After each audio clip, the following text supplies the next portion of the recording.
All right, questions for Coach?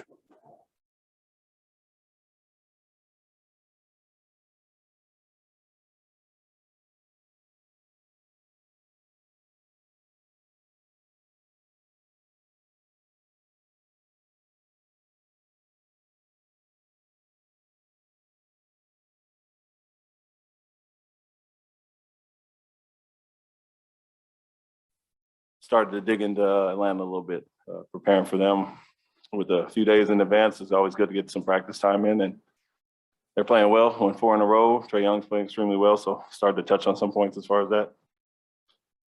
And with Marcus back in the starting 5, you guys have that group together, and the numbers for that group this year when they have been together look really strong, particularly defensively. What are you seeing now, and just in terms of the growth within that starting 5 now that they've had even back to getting more reps together again? Yeah, some familiarity between those guys that have been here for a while.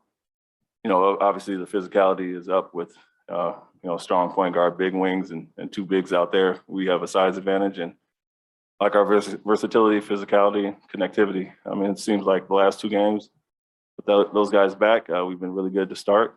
But it also adds depth off the bench with Dennis, Jay Rich, some of the young wings as well. And so just feels like we are more whole, obviously coming in waves, and guys can get after it a little bit more. Hey, Ime, your top 5 defensive 4-man groups all share a common denominator, and that's Rob Williams. When he's protecting the rim, how does that help the other defenders in terms of their ability to pressure on the perimeter, knowing that they have him behind them? Yeah, it's huge. We've done some different things, whether he's guarding the big and switching on or put him off ball. And to your point, he's able to protect the rim a little bit more there. So we found some things we liked with him defensively, but we challenge our guys, the individual defense in general. That's the start of us being a good defensive team. And then knowing he's back there to protect, as well as some size in general, things lets guys be more aggressive on the perimeter. But those guys have really been good last few games. Less mistakes in switching on and off ball. But if there are some, Rob is back there to clean it up, as well as Al and some other big wings. So I think we have a nice thing going as far as that, and want to continue it against a Atlanta team that's playing very well. Hey, Ime, just wondering, have you had any communication, or what kind of communication have you had with the 2 guys you guys acquired in the trade, PJ and Bol? Yeah, Bol's here. PJ is still rehabbing, so he hasn't come. He's obviously out for the year with the ACL. So communication is minimal, but Bol's in the building in all of our meetings, all of our pregame stuff, and at practices. So obviously we've been a little more hands-on with him than PJ, but just encouraging those guys to continue with the rehab process. And whereas PJ's out for the year, Bol has a chance to come back later in the year and just acclimate him to the group, get him comfortable with guys, and just have him around for the most part until he's able to start doing some activity on the court. And what's your impression of Bol so far? Quiet guy, very quiet. Doesn't say a lot, so we're it's a new group for him. Obviously played with Peyton, so he has some familiarity there. But overall, just a quiet guy. But he's fine. He's been around the group for a few days now, and we're just getting him up to speed with what we do and how we do things. And so just good to have him around the group. How much does that Oregon connection help? I know he obviously had the season-ending injury there, but I'm sure does that kind of help at all? Of course, having an ex-teammate here, and although he didn't play a ton, he was around for the whole year with Peyton, and so I'm sure they spent a ton of time together. And just a familiar face in general is obviously going to be helpful with that, especially when you're not actively part of every practice or game because of an injury. So I'm sure he's happy to see Peyton and vice versa. Thanks. Is there any sense of timeline for Bol? He just had the surgery, so it's months. At best he'd be back late in the season, if at all. And so don't exactly have a timeline, but it's a surgery that takes a few months to get healed up. So as of now, no. But the rehab process has started, having them around the trainers and our guys, and that's the first step in just have them rehabbing with us. So no timeline really. And Dennis is kind of had to step in various situations, being a starter, then going back to the bench, then starting again. Obviously he's his name already showing up in trade rumors. People talk about, oh, the Celtics, he's not going to be part of the Celtics future. Like, how do you feel like he's handled this kind of conglomerate of kind of things happening at once? He's been great all year, honestly. What he did for us when Jaylen was out for a long time, obviously stepped into that role, or whoever has been out, he's been pretty much like I've mentioned, our sixth starter, and really did a great job stepping his game up, holding it down while guys were out. Obviously, he went on a tear of some 30-point games. And now with the full group back, he's went to the bench role where he started the year. And so for him, it's a guy that started most of his career, but at the same time, he did very well coming off the bench in Oklahoma City and then finishing games at times. So he stepped in that any role we've asked and done a great job as far as that. And, whether he's starting or coming off the bench, he's always in attack mode. And I think he's been great to be around. His competitiveness, his edge that he has to him is welcomed on the team. And we couldn't ask for much more from him. He's doing a great job. Zoom question from Jared Weiss. Last night, JT said that his shooting cold streak was a blessing in disguise because it forced him to attack more. What have you seen from him as far as like his dedication to getting to the rim and his physicality in the paint? Yeah, it's noticeable. He's a guy that can mix it up well, obviously, and we want to encourage him to continue to attack, get to the free throw line, get to the basket, and then make the right plays, which he's done all year. But you can see a noticeable improvement and focus on getting downhill.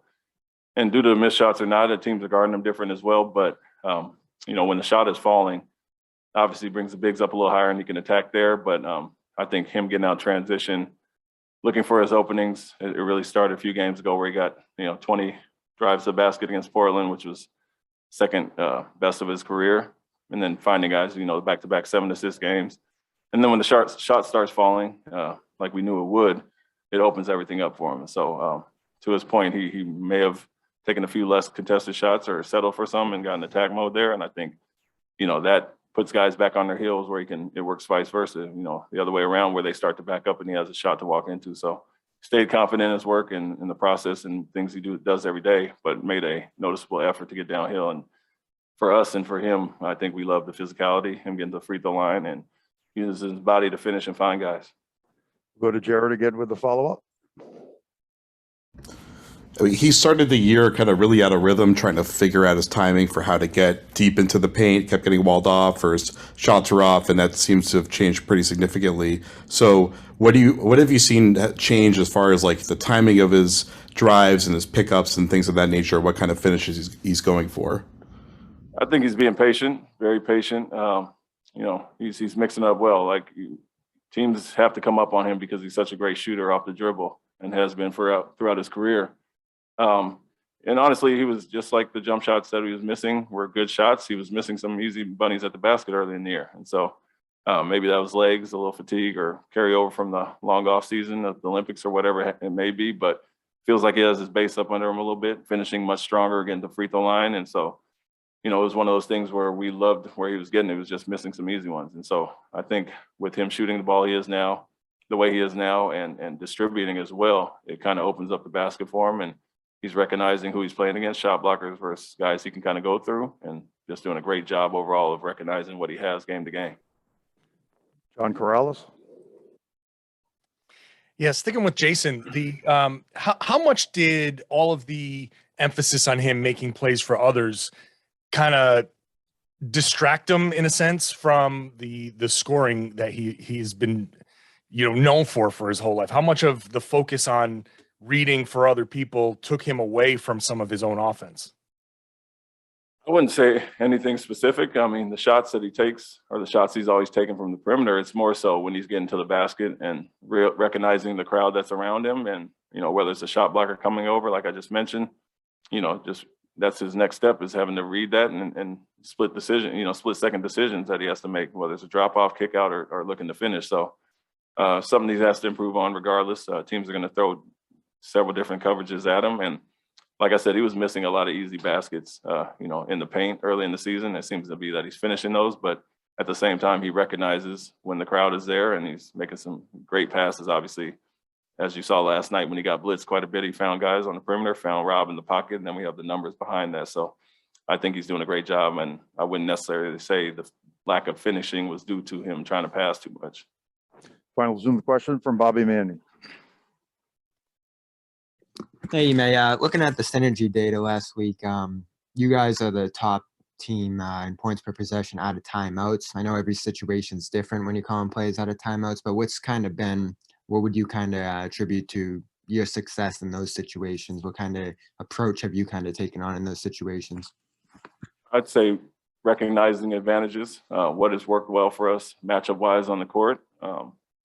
And then the players going out there executing. They've done a great job. Obviously, we've put in some sets and seen some things that work against specific teams. So, we have myself and the staff have, 5, 6, 7 different options or sets that we like to run against a certain defense, and we kind of stick with what's worked in that game. And then obviously, you guys have had a really hot hand, but at the end of it, the players have to go out there and execute, and it comes down to making shots. And so it's a combination of everything. I think we've zeroed in on some things that we really like against specific teams, but players have done a great job executing and making those shots.